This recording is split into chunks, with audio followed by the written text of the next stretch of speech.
Welcome to A Year of War and Peace. I'm your host, Brian E. Denton. A Year of War and Peace is a daily, year-long, chapter-by-chapter reading of and meditation on Leo Tolstoy's epic novel, War and Peace. In these videos and podcasts, you'll be treated to a free reading of one chapter per day of the novel, plus a reflective essay I've written individually tailored to that day's chapter. These readings are offered for free, though if you'd like to support me, you can do so in one of three ways. First, you could purchase my ebook, A Year of War and Peace. It features the entire novel, plus all of my reflective essays, and it's only $2.99 on Amazon.com. You could also become a patron at patreon.com/Brian E. Denton. If you sign up there, you'll receive a sonnet once a month, plus a link to an ebook of my collected sonnets. Finally, if you like, you can make a one-time donation to my PayPal account. The email there is brianedenton@gmail.com. You can also use that email to contact me. I'd be happy to hear from you. Your support is greatly appreciated. Alright, today's reading is Chapter 6 of War and Peace, followed by a reflection on the same.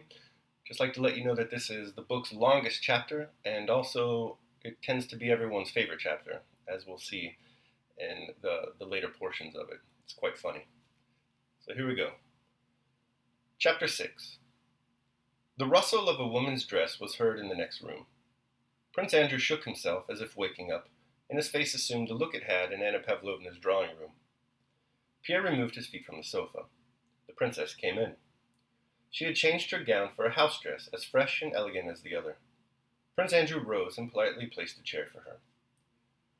"How is it," she began, as usual, in French, settling down briskly and fussily in the easy chair. "How is it Annette never got married? How stupid you men are for not having married her. Excuse me for saying so, but you have no sense about women.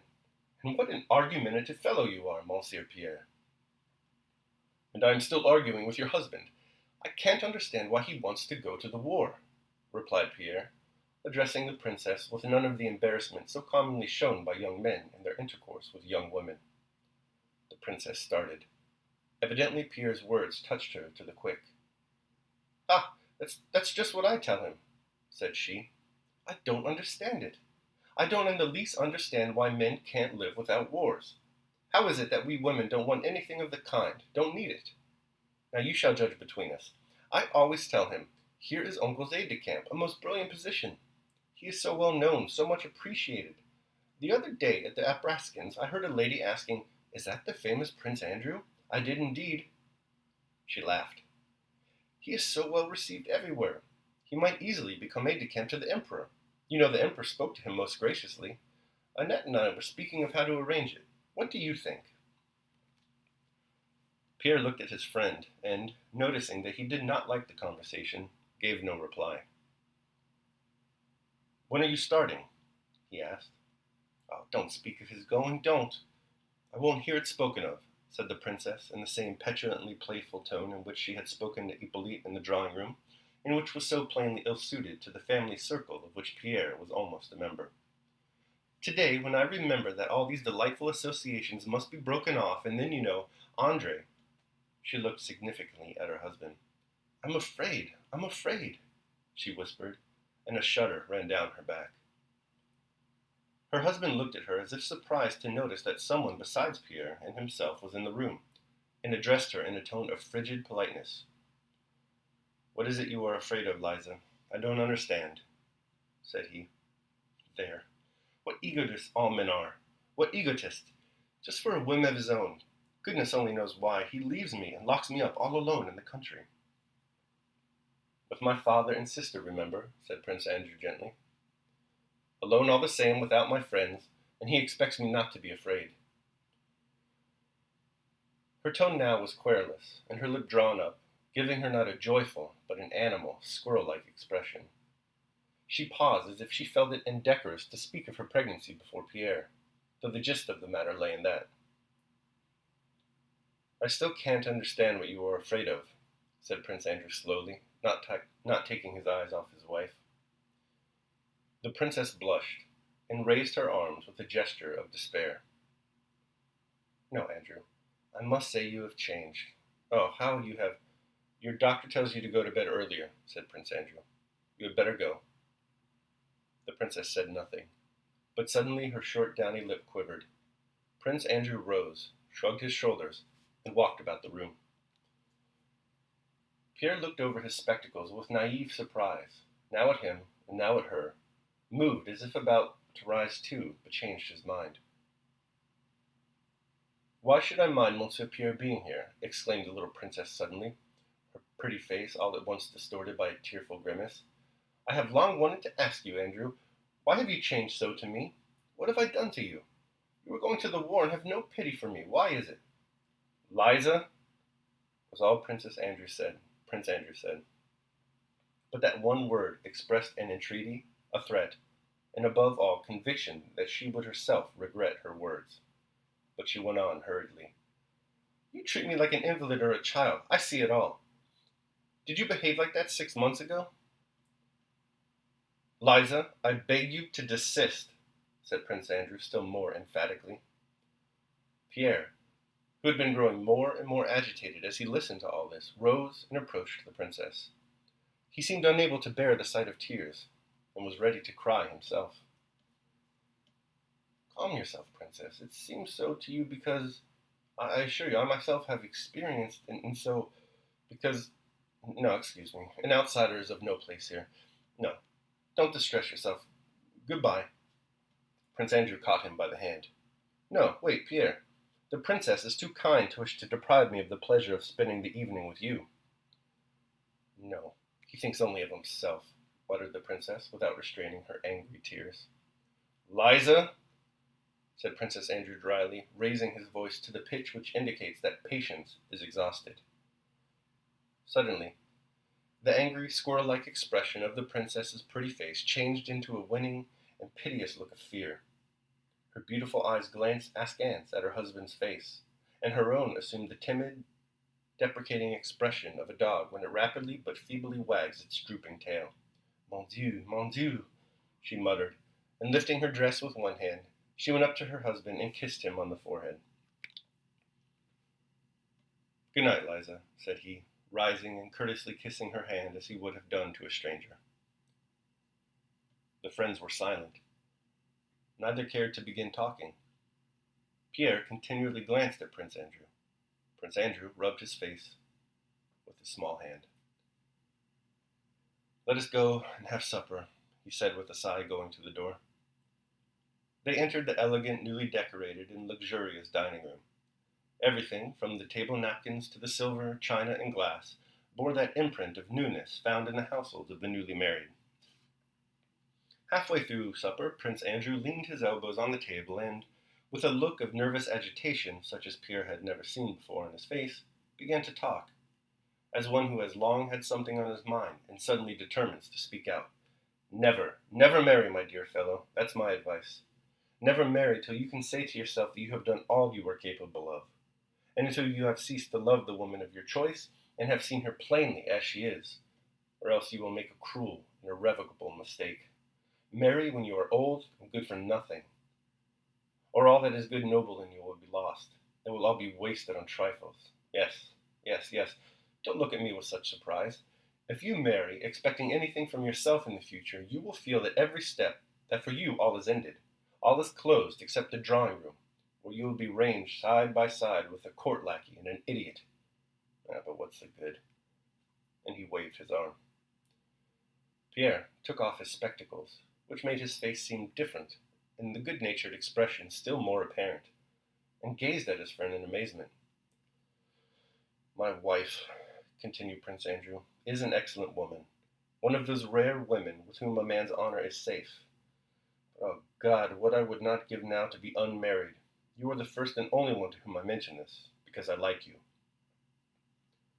As he said this, Prince Andrew was less than ever like that Bolkonsky who had lolled in Anna Pavlovna's easy-chairs, and with half-closed eyes had uttered French phrases between his teeth. Every muscle of his thin face was now quivering with nervous excitement. His eyes, in which the fire of life had seemed extinguished, now flashed with brilliant light. It was evident that the more lifeless he seemed at ordinary times, the more impassioned he became in these moments of almost morbid irritation. "You don't understand why I say this," he continued, "but it is the whole story of life. You talk of Bonaparte and his career, said he, though Pierre had not mentioned Bonaparte. But Bonaparte, when he worked, went step by step towards his goal. He was free. He had nothing but his aim to consider, and he reached it. But tie yourself up with a woman, and like a chained convict, you lose all freedom. And all you have of hope and strength merely weighs you down and torments you with regret. Drawing rooms, gossip, balls, vanity, and triviality. These are the enchanted circle I cannot escape from. I am now going to the war, the greatest war there ever was, and I know nothing and am fit for nothing. I am very amiable and have a caustic wit, continued Prince Andrew, and Anna and Pavlovnas, they listen to me. And that stupid set, without whom my wife cannot exist, and those women, if only you knew what those society women are, and women in general. My father is right. Selfish, vain, stupid, trivial, and everything. That's what women are when you see them in their true colors. When you meet them in society, it seems as if there were something in them, but there's nothing, nothing, nothing. No, don't marry, my dear fellow, don't marry, concluded Prince Andrew. It seems funny to me, said Pierre, that you should consider yourself incapable and your life a spoiled life. You have everything before you, everything, and you... He did not finish his sentence, but his tone showed how highly he thought of his friend, and how much he expected of him in the future. How can he talk like that? Thought Pierre. He considered his friend a model of perfection, because Prince Andrew possessed in the highest degree just the very qualities Pierre lacked, and which might be best described as strength of will. Pierre was always astonished at Prince Andrew's calm manner of treating everybody, his extraordinary memory, his extensive reading. He had read everything, knew everything, and had an opinion about everything, but above all at his capacity for work and study.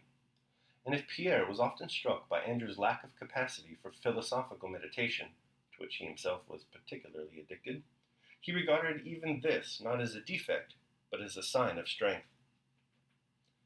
Even in the best, most friendly, and simplest relations of life, praise and commendation are essential, just as grease is necessary to wheels that they run smoothly. My part is played out, said Prince Andrew. What's the use of talking about me? Let us talk about you, he added after a silence, smiling at his reassuring thoughts. That smile was immediately reflected on Pierre's face. But what is there to say about me? Said Pierre, his face relaxing into a careless, merry smile. What am I? An illegitimate son. He suddenly blushed crimson, and it was plain that he had made a great effort to say this. Without a name and without means, and it really... But he did not say what it really was. For the present I am free, and am all right, only I haven't the least idea what I am to do. I wanted to consult you seriously. Prince Andrew looked kindly at him. Yet his glance, friendly and affectionate as it was, expressed a sense of his own superiority. I am fond of you, especially as you are the one live man among our whole set. Yes, you're all right. Choose what you will. It's all the same. You'll be all right anywhere. But look here. Give up visiting the Karagins and leading that sort of life. It suits you so badly, all this debauchery, dissipation, and the rest of it. What would you have me do, my dear fellow? Answered Pierre, shrugging his shoulders. Women, my dear fellow, women. I don't understand it, replied Prince Andrew. Women who are as they should be, that's a different matter, but the Karagin set of women and wine, I don't understand. Pierre was staying at Prince Vasily Karagin's and sharing the dissipated life of his son Anatoly, the son whom they were planning to reform by marrying him to Prince Andrew's sister. Do you know, said Pierre, as if suddenly struck by a happy thought. Seriously, I have long been thinking about it. Leading such a life, I can't decide or think properly about anything. One's head aches, and one spends all one's money. He asked me for tonight, but I won't go. You give me your word of honor you will not go? On my honor. It was past 1 o'clock when Pierre left his friend. It was a cloudless northern summer night. Pierre took an open cab, intending to drive straight home. But the nearer he drew to the house, the more he felt the impossibility of going to sleep on such a night. It was light enough to see the long way in the deserted street, and it seemed more like morning or evening than night. On the way, Pierre remembered that Anatoly Kuragin was expecting the usual set for cards that evening, after which there was generally a drinking bout, followed with visits of a kind Pierre was very fond of. I should like to go to Kuragin's, thought he. But he immediately recalled his promise to Prince Andrew not to go there. Then, as happens to people of weak character, he desired so passionately once more to enjoy that dissipation he was so accustomed to that he decided to go. The thought immediately occurred to him that his promise to Prince Andrew was of no account, because before he gave it he had already promised Prince Anatoly to come to his gathering. Besides, thought Pierre, all such words of honor are conventional things with no definite meaning, especially if one considers that by tomorrow one may be dead, or something so extraordinary may happen to one that honor and dishonor will be all the same. Pierre often indulged in reflections of this sort, nullifying all his decisions and intentions. He went to the Kuragins. Reaching the large house near the Horse Guards barracks in which Anatoly lived, Pierre entered the lighted porch, ascended the stairs, and went in at the open door. There was no one in the anteroom. Empty bottles, cloaks, and overshoes were lying about, and the smell of alcohol and sounds of voices shouting in the distance. Cards and supper were over, but the visitors had not yet dispersed. Pierre threw off his cloak and entered the first room, in which were the remains of supper. A footman, thinking no one saw him, was drinking on the sly what was left in the glasses. From the third room came sounds of laughter, the shouting of familiar voices, the growling of a bear, and general commotion. Some 8 or 9 young men were crowding anxiously around an open window. 3 others were romping with a young bear, one pulling him by the chain and trying to set him at the others. "I bet 100's on Stevens," shouted one. "Mind, no holding on," cried another. "I bet on Dólokhov," cried a third. "Kuragin, you part our hands." "There, leave Bruin alone. Here's a bet on." "At 1 draught, or he loses," shouted a fourth. "Jacob, bring a bottle," shouted the host, a tall, handsome fellow who stood in the midst of the group, without a coat, and with his fine linen shirt unfastened in the front. "Wait a bit, you fellows. Here's Petya. Good man," cried he, addressing Pierre. Another voice, from a man of medium height, with clear blue eyes, particularly striking among all those drunken voices by its sober ring, cried from the window, "Come here, part the bets." This was Dólokhov, an officer of the Semenov regiment, a notorious gambler and a duelist, who was living with Anatoly. Pierre smiled, looking at him merrily. "I don't understand. What's it all about?" "Wait a bit. He's not drunk yet. A bottle here," said Anatoly, and taking a glass from the table he went up to Pierre. "First, you must drink." Pierre drank one glass after another, looking from under his brows at the tipsy guests, who were again crowding round the window and listening to their chatter. Anatoly kept on refilling Pierre's glass while explaining that Dólokhov was betting with Stevens, an English naval officer, that he would drink a bottle of rum sitting on the outer ledge of the third-floor window with his legs hanging out. "Go on, you must drink it all," said Anatoly, giving Pierre the last glass, "or I won't let you go." "No, I won't," said Pierre, pushing Anatoly aside as he went up to the window. Dólokhov was holding the Englishman's hand and clearly and distinctly repeating the terms of the bet, addressing himself particularly to Anatoly and Pierre. Dólokhov was of medium height, with curly hair and light blue eyes. He was about 25. Like all infantry officers, he wore no mustache, so that his mouth, the most striking feature on his face, was clearly seen. The lines of that mouth were remarkably finely curved. The middle of his upper lip formed a sharp wedge and closed firmly on the firm lower one, and something like 2 distinct smiles played continually round the 2 corners of his mouth. This, together with the resolute, insolent intelligence of his eyes, produced an effect which made it impossible not to notice his face. Dólokhov was a man of small means and no connections. Yet, though Anatoly spent tens of thousands of rubles, Dólokhov lived with him and had placed himself on such a footing that all who knew them, including Anatoly himself, respected him more than they did Anatoly. Dólokhov could play games and nearly always won. However much he drank, he never lost his clear-headedness. Both Kuragin and Dólokhov were at the same time notorious among the rakes and scapegraces of Petersburg.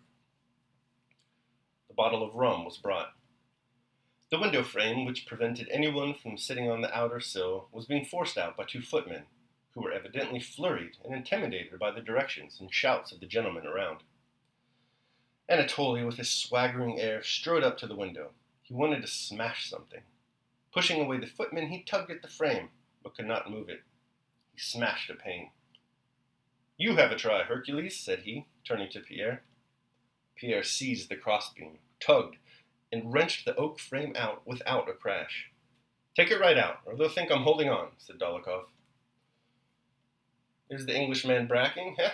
Is it all right?" said Anatoly.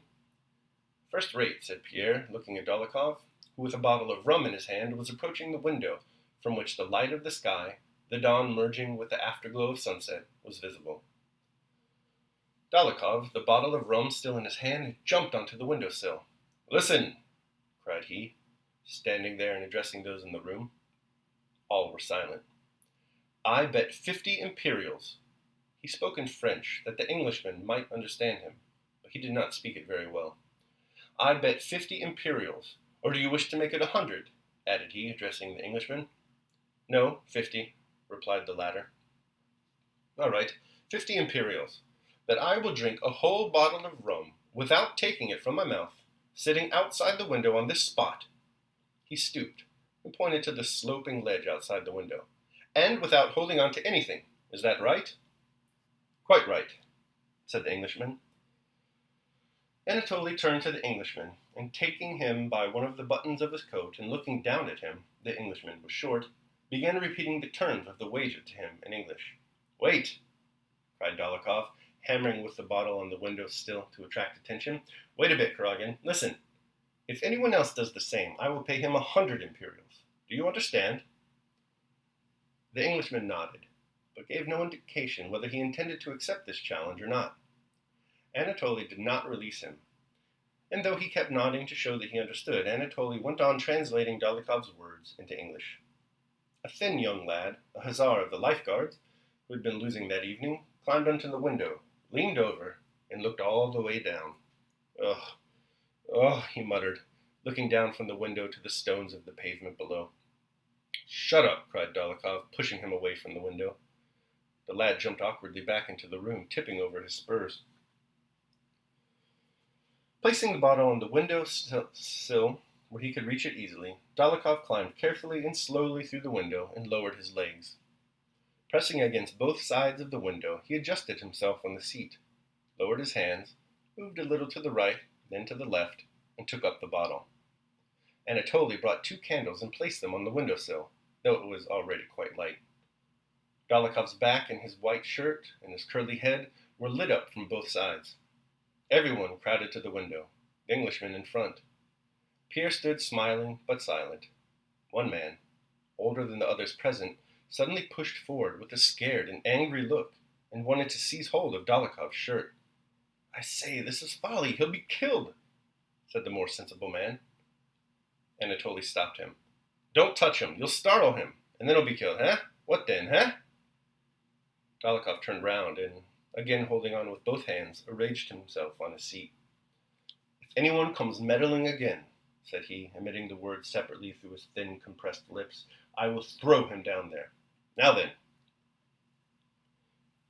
Saying this, he again turned round, dropped his hands, took the bottle, and lifted it to his lips, threw back his head, and raised his free hand to balance himself. One of the footmen who had stooped to pick up some broken glass remained in that position without taking his eyes from the window and from Dólokhov's back. Anatoly stood erect with staring eyes. The Englishman looked on sideways, pursing his lips. The man who had wished to stop the affair ran to a corner of the room and threw himself on the sofa with his face in the wall. Pierre hid his face, from which a faint smile forgot to fade through his features now expressed horror and fear. All were still. Pierre took his hands from his eyes. Dólokhov still sat in the same position, only his head was thrown further back till his curly hair touched his shirt collar, and the hand holding the bottle was lifted higher and trembled with the effort. The bottle was emptying perceptibly, and rising still higher, and his head tilting yet further back. "Why is it taking so long?" thought Pierre. It seemed to him that more than half an hour had elapsed. Suddenly Dólokhov made a backward movement with his spine, and his arm trembled nervously. This was sufficient to cause his whole body to slip as he sat on the sloping ledge. As he began slipping down, his head and arm wavered still more with the strain. One hand moved as if to clutch the windowsill, but refrained from touching it. Pierre again covered his eyes and thought he would never open them again. Suddenly he was aware of a stir all around. He looked up. Dólokhov was standing on the windowsill with a pale but radiant face. "It's empty," he announced. He threw the bottle to the Englishman, who caught it neatly. Dólokhov jumped down. He smelt strongly of rum. "Well done, fine fellow, there's a bet for you, devil take you," came from different sides. The Englishman took out his purse and began counting the money. Dólokhov stood frowning and did not speak. Pierre jumped up upon the window. "Gentlemen, who wishes to bet with me? I'll do the same thing," he suddenly cried, "even without a bet. There, tell him to bring me a bottle. I'll do it, bring a bottle." Let him do it, said Dólokhov, smiling. "What next? Have you gone mad? No one would let you. Why, you go giddy even on a staircase," exclaimed several voices. "I'll drink it. Let's have a bottle of rum," shouted Pierre, banging the table with a determined and drunken gesture and preparing to climb out of the window. They seized him by his arms, but he was so strong that everybody who touched him was sent flying. "No, you'll never manage that way," said Anatoly. "Wait a bit, and I'll get round him. Listen, I'll take your bet tomorrow, but now we're all going to—" "Come on, then," cried Pierre. "Come on, and we'll take Bruin with us." And he caught the bear, took it in his arms, lifted it from the ground, and began dancing around the room with it. All right, that concludes Chapter 6 of War and Peace, one of my favorites. They're dancing with a bear, and they're drinking rum in the most crazy manner you could possibly imagine. I love it. They know how to party. Here's the reflection on Chapter 6. A year of war and peace, Day 6. An unhappy family, unhappy in its own way. Congratulations! You've just completed the longest chapter in what may be the longest book you'll ever read. I'll do my best to make this entry as short as possible out of respect for your achievement.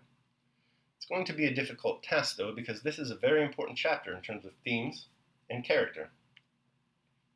Part of the reason this chapter is so long, it's roughly 10 pages, is because it covers two separate scenes. The setting of the first scene is Prince Andrew Bolkonsky's home, and the second is at the home of the notorious rake Anatoly Kuragin. At Prince Andrew's, Princess Liza, having changed into a new dress, enters the study to join Pierre and her husband. What follows is a scene of domesticity composed of all the ingredients necessary for a happy marriage: misunderstandings, recriminations, coldness, frustration, accusation, and most importantly, that leaven of all healthy unions, an unresolved feud. This portion of the chapter has always been curious to me for at least two reasons. First, can there be any doubt that Tolstoy made this the longest chapter in the book as a metaphor for the long slog of a miserable marriage? Second, Sophia Tolstoy, Leo's wife, often helped him prepare the manuscripts.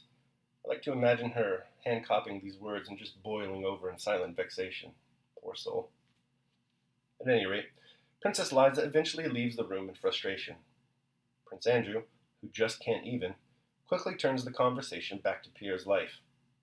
Pierre doesn't know what he wants to do. Prince Andrew assures him that he'll do well no matter what he chooses to do, only that he must stop hanging out with Anatoly Kuragin. Pierre promises to stop hanging out with Anatoly Kuragin. Pierre leaves Andrew's and immediately convinces himself that his promise doesn't count, and so he heads over to hang out with Anatoly Kuragin. What follows is a scene of classic Russian drunken debauchery. Empty bottles line the floor. Hoots and hollers abound. One man, Dólokhov, bets an Englishman, Stevens, that he, Dólokhov, can drink an entire bottle of rum in one continuous series of gulps while sitting outside the window on a steeply sloping ledge without holding on to anything, nor without falling to his certain death. He wins the bet. Oh yeah, and there's also a bear the group has abducted and chained so that they can playfully, of course, assiduously attack each other while slamming bottles of wine. Ain't no party like a 19th century aristocratic Russian party. Consider, though, Pierre. In this chapter, he agrees correctly that spending time with characters like Anatoly Kuragin is a waste. But then, just minutes after promising his friend that he will reform, Pierre convinces himself, in a textbook case of psychological rationalization, that he not only can hang out with Kuragin that night, but that he must hang out with Kuragin that night.